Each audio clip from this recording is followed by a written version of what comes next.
Le hop c'est tellement faible que ça reproduit le meuble de Thierry Henry. Même Travis Scott. Et Cruz. En plus d'une légende du football comme Thierry Henry qui se fout de leur gueule, Cruz et Travis Scott, ben Yamal fait encore une fois la même chose. Sur son post, Ryan les a vaccinés. Entre parenthèses, likez celui-là aussi. En référence à quoi? À leur like sur le post de Bastoni après l'élimination en demi-finale. Yamal sera toujours là pour vous own, pour répondre à vos pics. Le hop c'est tellement faible cette saison qu'il se réjouit de nos défaites contre les autres et non pas contre eux. Pourquoi? Parce que cette saison ils peuvent pas gagner. Ils peuvent pas nous battre. Même avec 2 buts d'écart, ils peuvent pas nous battre. Yamal a déjà prévenu. Quand je vois de ça, les gars, je me dis qu'une chose. C'est que Yamal a un avenir de fou devant lui. Et il a quasiment tout le monde dans sa poche. Il a tout le monde dans sa poche. Il impressionne, il choque tout le monde. Beaucoup le considèrent comme le meilleur joueur du monde. Et ne pas voter pour lui au Ballon d'Or, les gars, moi je vous préviens, ça va être très difficile. Beaucoup de journalistes voteront pour Yamal. En plus, on ne sait pas ce qui va se passer en Ligue des Nations. On ne sait pas ce qui va se passer en début de saison l'année prochaine. Beaucoup de gens voteront pour Yamal. Faudra pas faire les choquer, les gars, je vous aurais averti. Je voudrais pas entendre des ouais, y a rien de choquant, c'est Messi qui l'a lavé, il vole les ballons d'or comme lui. Je vous vois déjà venir avec ce discours. Moi, je vous le dis, que ça vous plaise ou non, il sera Ballon d'Or. C'est fini, les gars. Sinon, vous, les gars, vous en pensez quoi? Ramenez-nous sur cette impatience, on est. Voilà comment le Real Madrid se fait accueillir par ses supporters après la défaite contre le Barça devant chez soi.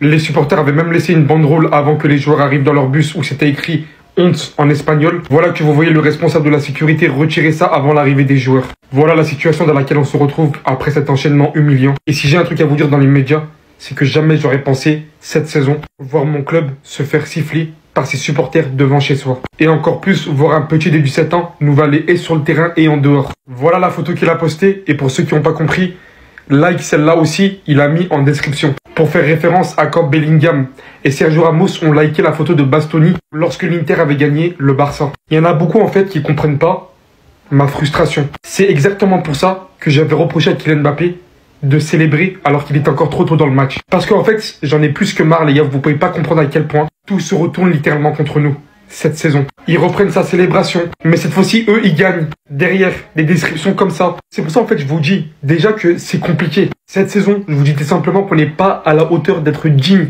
de célébrer quoi que ce soit. Parce que ça me fait encore plus la haine quand je vois après que c'est utilisé contre nous. Attendez, ce petit est très insolent. Lamine Yamal qui se moque des Madrilènes après la victoire lors du Classico. Voici le dernier post de Lamine Yamal sur Instagram. Il est écrit dans la description Ryan a vacciné. Ryan en référence à cette vidéo qui a fait le tour du monde. Dans la vidéo, en fait, on a une famille française qui a demandé à Lamine Yamal de les prendre en photo, sans savoir qui était Lamine Yamal. Et à un moment donné, ils ont eu des doutes, donc ils lui ont demandé son prénom et il avait répondu Ryan. Plus entre parenthèses, like celle-là aussi. En référence au like de Ramos et Bellingham sur le post de Bastoni après l'élimination du Barça contre l'Inter. L'insolence de ce petit, vraiment, c'est un délire. Pendant le Classico aujourd'hui, il a marqué, il a fait un calma. Après le match sur Instagram, il met la photo. Et en plus de ça, il invite Bellingham et Ramos à venir liker. Lamine Yamal, c'est trop. Ce petit, c'est un malade. Cette saison, il a déjà 40 GA, 16 buts et 24 passes D. Est-ce que vous réalisez ou pas? 40 GA à 17 ans. L'année dernière, il a fini top 8 au Ballon d'Or. Cette année, je sais pas, il va finir combien, mais je sens que ça va être une dinguerie. En tout cas, merci Lamine pour le divertissement. S'il te plaît, ne t'arrête jamais. Continue à mettre des stories. Continue à trash talk. Moi, personnellement, je kiffe le personnage. Il parle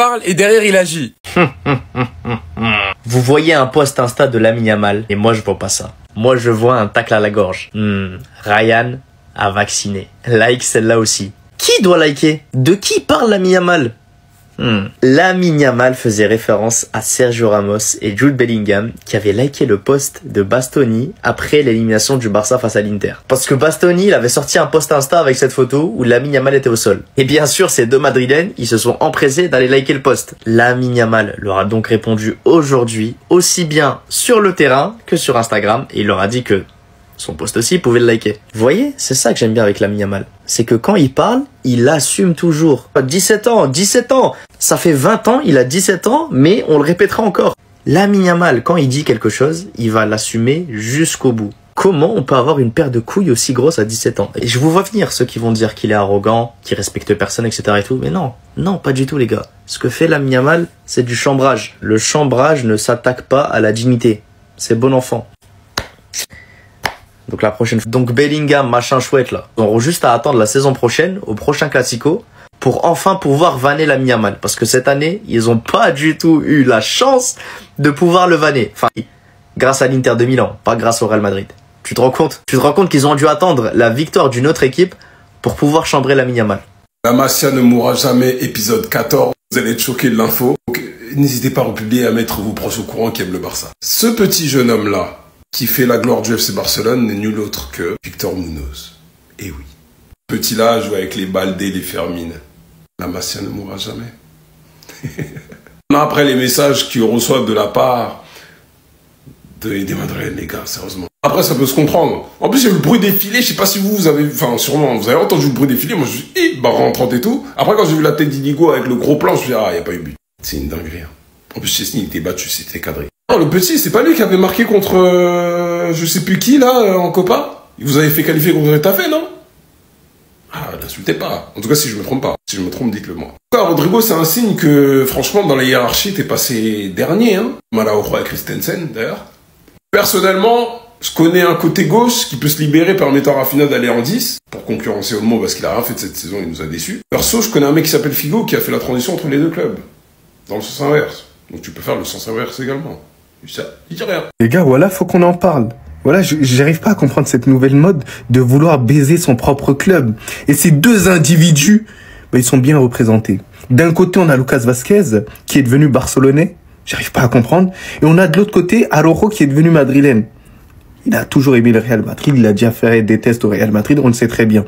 Mais, voilà, Lucas Vazquez. T'es nul, t'es pété. Et voilà, ton match, il m'a dégoûté. Et tu m'as fait te détester là, aujourd'hui. Je te jure, pour tout ce que t'as fait, voilà, j'ai du respect pour toi. En fait, non, je t'aime. Mais, voilà, c'est une dinguerie ce que tu nous as fait. Voilà, ah, ça me fout le seum. En fait, j'ai envie de oh là là là là, les gars.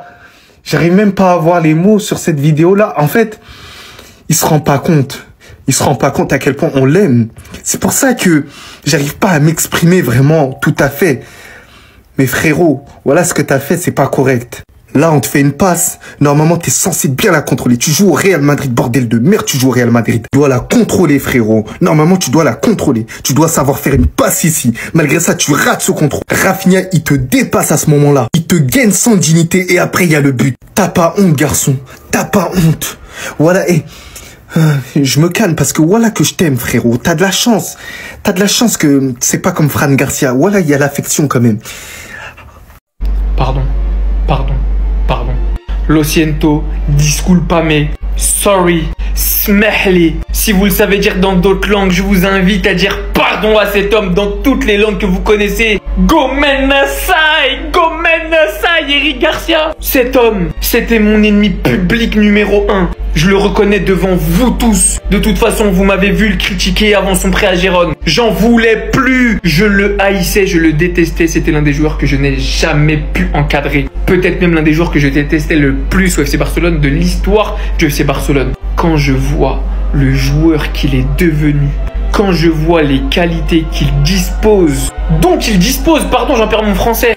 Défenseur droit, regardez l'intérim de Koundé qu'il a fait, ce qu'il apporte offensivement. Aujourd'hui, c'est lui qui remet le Barça dans le match avec un but de la tête. C'est pas tous les jours qu'on voit ça. Quand on voit ce qu'il est capable de faire au milieu de terrain, en 6 dans un double pivot, alors que lui n'est qu'un, entre guillemets, défenseur central, il a de l'or dans les pieds. Un joueur polyvalent comme ça, à ce niveau-là, cette saison-là, avec le niveau d'exigence d'Hansi Flick, t'es défenseur central, tu passes latéral droit ou milieu de terrain dans un FC Barcelone qui joue le piège hors jeu. Et des fois, tu dois t'adapter au milieu de terrain avec le jeu d'Hansi Flick ultra haut, enchaîner les courses et réussir à avoir une présence devant les buts comme lui le fait. Mais pardon, je l'ai critiqué. J'avais pas forcément tort à l'époque, mais cet homme est re-rentré dans mon cœur, très très fort. Aujourd'hui, il mérite mes excuses, les plus plates. Et vraiment, on est passé d'un joueur que je détestais, et c'est pas juste il m'a donné tort, il m'a fait mentir. C'est qu'aujourd'hui, j'aime Eric Garcia. Ce joueur me fait kiffer. Sa manière dont il joue, comment il mouille le terrain, l'amour qu'il a pour le club. Eric Garcia est dans mon cœur. Si tu passes par là, Eric, te quiero en fait. Te quiero. I love you. Les gars, franchement, en début de saison, on se marrait bien. C'était drôle en début de saison, quand on nous avait annoncé les pourcentages en Liga, en Coupe du Roi et en Super Coupe. C'est quoi la conclusion? Elle est là, la conclusion. En Liga, aller-retour, 4-0, 4-3. En finale de Super Coupe, 5-2. En finale de Coupe du Roi, 3-2. On vous a mis 16 buts en 4 matchs. Il y a 16-7. 16-7. Pourtant, on nous avait expliqué l'année dernière, le Real Madrid va remporter la Liga, je n'ai aucun doute. Il y aura une bataille pour la deuxième place, mais l'Atlético terminera devant le Barça. Ça doit être ça. Vinicius qui a expliqué qu'il devait en faire 10 fois plus. Remonter après la cérémonie au Ballon d'Or. Sa saison 2025 est pitoyable. Pitoyable. Mbappé a expliqué qu'il était temps qu'il décide des matchs. J'avoue, il a mis un triplé aujourd'hui, on peut pas trop vanner. Même s'il y a un but qui doit être annulé. Mais le plus important, c'est que Lamine Yamal l'a climatisé. Et ça, c'est bon. Il faut qu'il enregistre qu'il ne peut pas célébrer et faire calma contre le Barça, sinon il va se faire punir. Il va se faire punir. Encore une fois. Cette saison, ils ont clairement été impuissants face à Rafinha et Lamine Yamal. 3 buts, 4 passes D cette saison contre le Real. Rendez-vous compte de la dinguerie. Franchement, le Real, on se donne rendez-vous la saison prochaine. J'ai hâte de voir ce que ça va donner avec Xabi Alonso. Parce que visiblement, c'est la fin d'Ancelotti. Et il part après 4 défaites contre le Barça. Sinon, vous les gars, vous en pensez quoi? Ramenez sur cette impatience, on s'ennuie. Mais comment le FC Barcelone fera pour battre la super team du Real Madrid? Mais c'est vrai, ça, je me pose la question. Oh là là, j'essaie de me creuser les méninges et j'arrive pas à trouver. Le bilan de la saison face au Real Madrid, le Barcelone qui explose le Real Madrid cette saison, les gars, ça fait tellement du bien. Ces 2 victoires-là ont été légèrement entachées par une prestation arbitrale cataclysmique. Depuis ce match, le Real Madrid met des vidéos en boucle, des erreurs d'arbitrage pour qui l'arbitre va... C'est pas français. Les erreurs de l'arbitre qui va arbitrer pendant le Classico. Et vous avez pu voir que là, il y a eu des catastrophes arbitrales. Et là aussi, bah là c'était truc, mais dans tous les cas on a gagné. Dans tous les cas on a gagné, mais c'est pas parce qu'on gagne qu'on doit oublier ce qui s'est passé. Bref, maintenant on va parler du positif. Déjà ça là, moi j'aime bien, c'est bon. Ça tu me nourris avec ça là, je prends, je mange. Merci à vous les gars, merci à Lamine Yamal. Je vais pas dire merci à tous les joueurs et je vais parler surtout d'un seul joueur les gars. Tenez-vous prêts. Frenkie de Jong, tu es tellement fort au football. J'ai envie de passer 10 minutes à parler de tes actions, de ton niveau de jeu, de ta facilité, de tout. On t'a tellement lynché, je fais pas partie des gens qui t'ont lynché parce que moi, Frenkie de Jong, c'est l'un de mes joueurs préférés, mais ils t'ont fait du mal. Et j'attends de voir si les supporters du Barça seront reconnaissants envers le travail de Jong, envers ce que De Jong est en train de faire, parce que ces derniers matchs, ces 4-5 derniers matchs, je trouve Frenkie de Jong bien plus intéressant que Pedri. Je n'enlève rien à Pedri, vous inquiétez pas les gars, je commence pas à attaquer Pedri ou quoi que ce soit. Non, juste que De Jong, pour moi, ça m'impressionne plus. C'est tout. Extraordinaire. Merci à toi, De Jong. En fait, j'ai capté. C'est le trophée du joueur avec les plus grosses Cléo. C'est le trophée du joueur peut-être qui a le plus d'abonnés sur Instagram. Mais c'est certainement pas le meilleur joueur français à l'étranger. Peut-être qu'il y a le trophée UNFP du joueur le plus stylé à l'étranger, ou je sais pas, peut-être c'est pour ça qu'ils l'ont pas donné. Mais dans quel monde vous m'expliquez que Kylian Mbappé fait une meilleure saison que Jules Koundé? Dans quel monde vous m'expliquez? Parce que me parlez pas de stats, on parle d'un défenseur. Déjà, quand on parlait des nommés, Mike Maignan, je comprenais pas sa présence. Kylian, j'avais du mal. Il nous restait William Saliba, Jules Koundé et Michael Olise. J'aurais pu entendre Saliba. J'aurais pu entendre Olise. J'aurais pu entendre Thuram s'il avait été dans cette liste alors qu'il méritait d'y être. Et je vais même vous choquer. Vous qui ne regardez sûrement pas ces matchs-là, ceux qui seront choqués, j'aurais pu entendre Hugo Ekitike dans cette liste. Parce que je m'en fous que tu sois un joueur plus connu ou que tu joues dans un plus grand club. Ce qui compte, c'est ta régularité normalement. Un trophée UNFP, c'est même pas un ballon d'or. C'est pas un concours de hype. C'est normalement basé uniquement sur les performances. Et je suis désolé, cette saison, il n'y a pas un joueur qui égale, que ce soit les performances, le palmarès, la hype, le gros club, tout ce que vous voulez. Mais Koundé, il est numéro 1 dans tous les niveaux. Il n'y a pas un Français qui joue à l'étranger meilleur que lui. Donc encore une fois, les trophées UNFP qui prouvent leur incompétence, surtout quand il s'agit du trophée du meilleur joueur français à l'étranger, parce qu'à la fin, on donne au joueur le plus connu. Bah, renommez ce trophée. Les trophées UNFP, bref, vous avez compris, je vais pas me fâcher.